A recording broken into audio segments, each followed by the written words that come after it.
Salut, bun, eu sunt Darius și vă informez că astăzi va fi tăierea porcului. Suntem în drum spre Ersabil, Arad. Acum să-l vedeți și pe Dumitrașu. Ia uitați, s-a trezit un porc pe la aproximativ 200 de kilograme. Frumos, acesta va fi sacrificat. Abia aștept să mănânc mâșoriciul lui. Revenim atunci când o să-l prindem. Fraților, am revenit. Avem aici porcul pus pe masă. Frumos. Din păcate n-am mai putut să filmez atunci când am înjugat pentru că a fost foarte greu de adus. Și uitați-le aici al curlim. O să blurez sângele. Da, o reveni și pe partea cealaltă, atunci nu vom întoarce.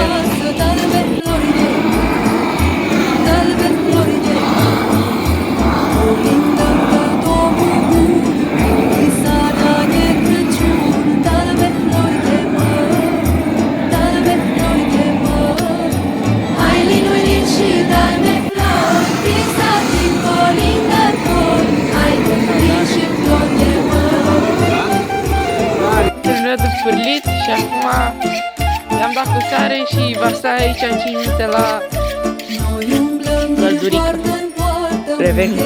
Și am dat cu sare, l-am lăsat și am dat cu mălai și acum vom întoarce pe partea cealaltă să facem aceeași procedură, dar urmează tranșare.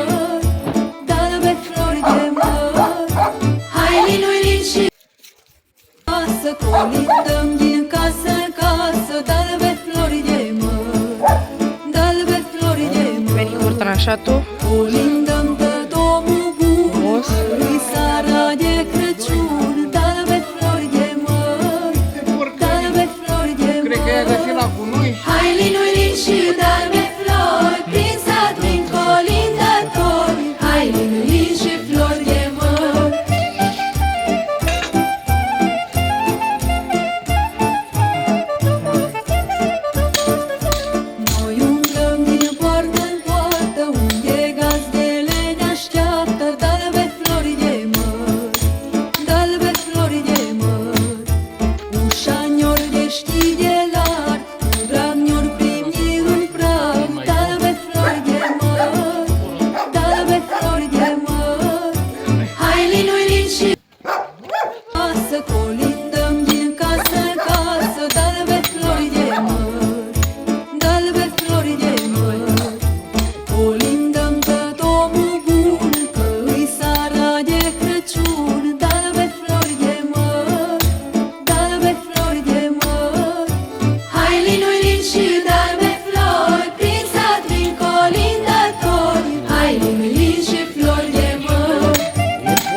Avem aici masele pentru cârnați.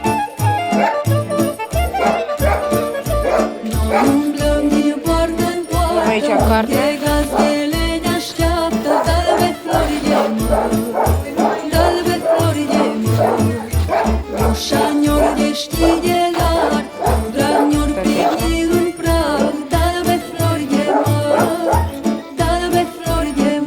Și acum o să vă arăt și locul unde a stat Dumitriu, porcul. Ăsta a fost locul lui Dumitriu. Urmează să facem curat, dăm cu var. Urmează ceilalți spurcei, care voi face un videoclip separat pe ei. Acestea au fost locurile.